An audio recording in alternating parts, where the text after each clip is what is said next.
Hi guys, welcome back to the Early Show with Pastor Gina, where I share with you news as well as unpack real-world events and offer practical advice, all from a Dharma perspective, to help us to navigate the challenges that we face in everyday life. Today, we're going to be talking about income inequality and how Buddhism views it.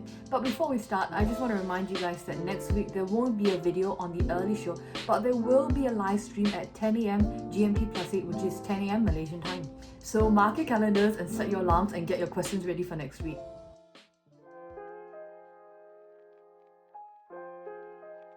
When we're talking about income inequality in relation to Buddhism, the first thing that we need to do is to establish a basis, which is that Buddhism believes in equality and in equanimity. Because fundamentally speaking, there is no difference between any sentient being. This is because every sentient being has a Buddha nature, which is a being's potential to become enlightened regardless of their race, regardless of their culture, regardless of their background, regardless of their gender, and even regardless of their species. Since every sentient being, not just human, has the potential to become a Buddha, it is therefore our responsibility to treat all beings fairly, to treat them equally, and to value them in every aspect. So if it's our responsibility to treat all beings equally, why then does inequality such as income inequality exist? Inequality exists when discrimination and prejudice are present. This means that you believe that some people or a group of people are more deserving than others. A recent example that some of you may be aware of is the case of male athletes being paid more than female athletes. So if we're talking about income inequality and we're talking about the existence of inequality as a result of discrimination and prejudice, we therefore also need to talk about why and how discrimination and prejudice exist. First, discrimination and prejudice exist as a result of ignorance. I'm not talking about the simple kind of ignorance, the straightforward kind of ignorance that all of us know about, which is, I don't know this, I don't know that, I've never heard of this, that kind of thing. I'm talking about deeper ignorance. I'm talking about a much more subtle form of ignorance. The kind of ignorance that thinks that there is an inherent self, the kind of ignorance that thinks that phenomena inherently exist, and the kind of ignorance that thinks that phenomena is permanent. It's the kind of ignorance that thinks that some people are more deserving than others, that some people are better than others. And the second reason why inequality exists and the second reason why prejudice and discrimination exists is because of karma. The karma to have more or less, the karma to be discriminated against, whether it's positively or negatively, the karma for us to experience change. As Buddhists, we can never forget that our entire situation and everything that we perceive and everything that we experience is all the result of karma. So why is it that some people have more money than others? Why is it that some people find it easier to get money compared to other people? Why is it that some people are always poor no matter how much it is that they struggle or how much it is that they hustle? All of this is the result of karma. It is also the result of karma that determines how much education we receive. It is also the result of karma that determines what skills and how many skills we can train in. It is also the result of karma that determines the employment market at the time that we're looking for work. It is also the result of karma whether we are in a position to partake in generational wealth and so on. Even our mindset and our attitude are the product of karma.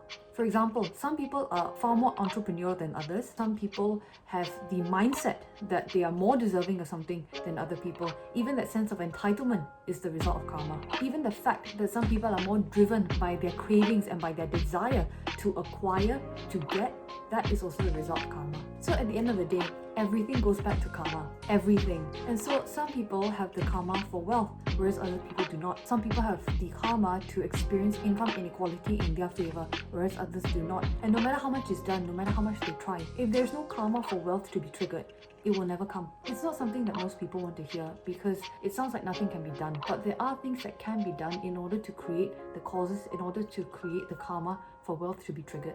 And that is why Buddhism teaches certain practices which are intended to create an energy of increase so that we can acquire or we can gather the necessary resources that we need in order to support our spiritual practice. Before we end for today, there are a couple more things that I would like to address. The first is regarding attitudes towards wealth and towards having a high income. Owning wealth or having a high income is not necessarily seen as a problem for Buddhists, but Buddhists do believe that it can cause suffering if Number 1, wealth is the focus of greed. Number 2, wealth is gained through wrong livelihood, for example, exploitation. Number 3, wealth fuels our desire and attachments. And number 4, if wealth presents as a distraction or provides opportunities for distraction. However, wealth is also viewed as a great opportunity for us to practice generosity, which benefits not only the recipient but the giver as well, because it is a virtuous action.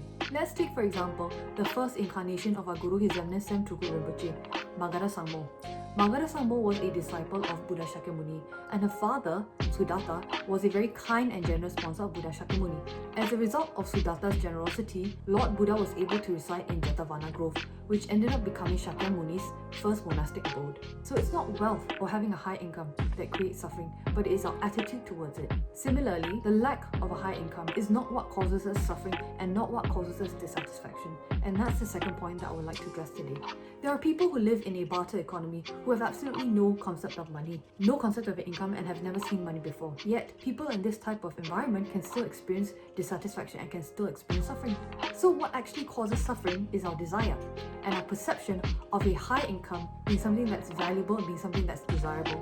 When we desire something and we don't have it, and then we're told that we should have it, that it's something that we should aspire towards, the disparity between having and not having, plus the desire to acquire it, plus seeing how other people have it and we don't, that is what causes us suffering. It's not the lack of income itself that causes us suffering. That's not to say that lacking an income causes no suffering at all. That's not to say that having a low income causes no suffering at all. Of course, if you don't have money, there are many things that remain inaccessible to us that you have to struggle for. So lack of wealth does, up to a certain extent, cause suffering. But even science shows that when it comes to having money or when it comes to having a high income, there is a ceiling amount to earn. And after that, happiness is no longer linked to wealth.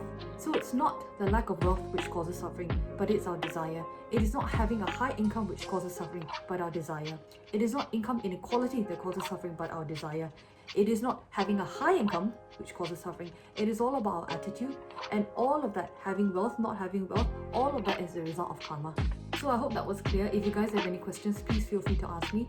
And that was the brief condensed explanation for how Buddhism views income inequality.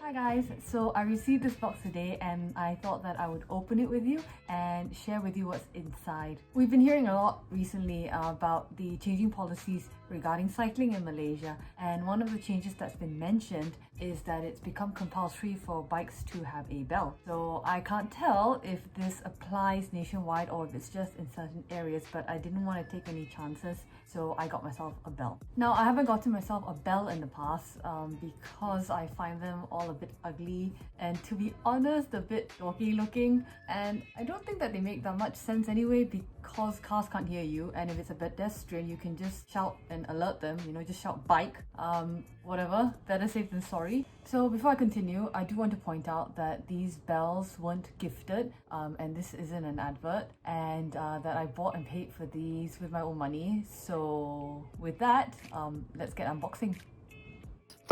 Now, these are the Nog Oi Classic bells, and these are the large ones.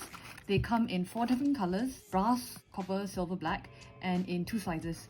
And this one is the large size. So the large Oi, Classic Edition large Oi, fits 23.8 to 31.8 millimeter bars, while the small Oi fits 22.2 millimeter bars. And so after doing a bit of research and measuring my handlebars and all of that, I went with the large one. Alright, so let's open them. So this is what it looks like, and let's hear what it sounds like.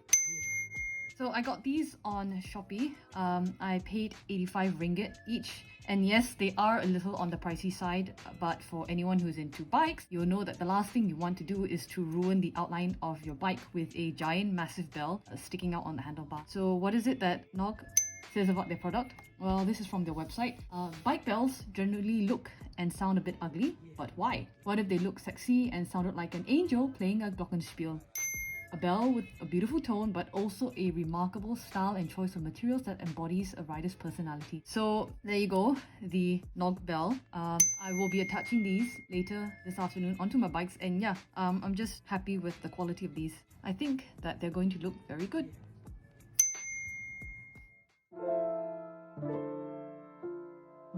In the weekly roundup, I tell you guys about what's been happening throughout the organization, as well as talk about some of the upcoming events and programs. As I mentioned earlier, there is not going to be an early show video next week, but there is going to be a live stream. Mark your calendars, set your alarms and all of that stuff. Get your questions ready because I will be live next week on Sunday at 10 AM Malaysian time, GMT +8, to answer all of your questions. So what's been happening this week? On Sunday, Pastor Takmin conducted an outdoor animal liberation ceremony at a nearby river. Before the animals were released, before the fish were released, prayers were recited, mantras were recited, and then blown onto the fish. The reason why prayers and mantras are recited and then blown onto the fish before they're released is to plant seeds of enlightenment in them, so that it increases the likelihood that they will take rebirth in the future in a place where they can practice Dharma. Animal liberations typically take place on auspicious days such as Lama Tsongkhapa Day, on our Guru's birthday, and on Wesak Day. They can also be conducted to celebrate someone's birthday or to create the causes for somebody's long life and healing. So thank you very much to everyone who sponsored this month's animal liberation. Now, something else that's been happening that's very, very exciting is that filming is currently taking place to update everyone on the progress of the Relic Stupa project. So keep your eyes peeled for that because announcements will be coming shortly. And finally, a gentle reminder that Qingming is coming up on April the 4th, which is next week. The authorities have just announced SOPs or standard operating procedures to help everyone celebrate Qingming in a safe way this year. But if you would like to err on the side of caution, or if you would like to do extra, there are ways that you can make offerings to generate merit to dedicate to your dearly departed loved ones. So what is the advantage of making offerings via budgetsecrets.com? When you make offerings to the three jewels, which are the Buddha, Dharma and Sangha, you are doing an activity in relations to enlightened energy, in relations to enlightened being, in relations to enlightened mind, in relations to enlightened speech. This then generates merits which you can then dedicate to your loved ones for their good fortune in their future lives. So that is it from me for this week. Thank you guys so much for joining me, and thank you to everyone who has sponsored the video, not just mine but anyone else in our gamut of programs that are taking place this year. I'll see you guys for the live stream next week. Don't forget to prepare your questions, and as ever, don't forget to be kind to each other. Bye guys.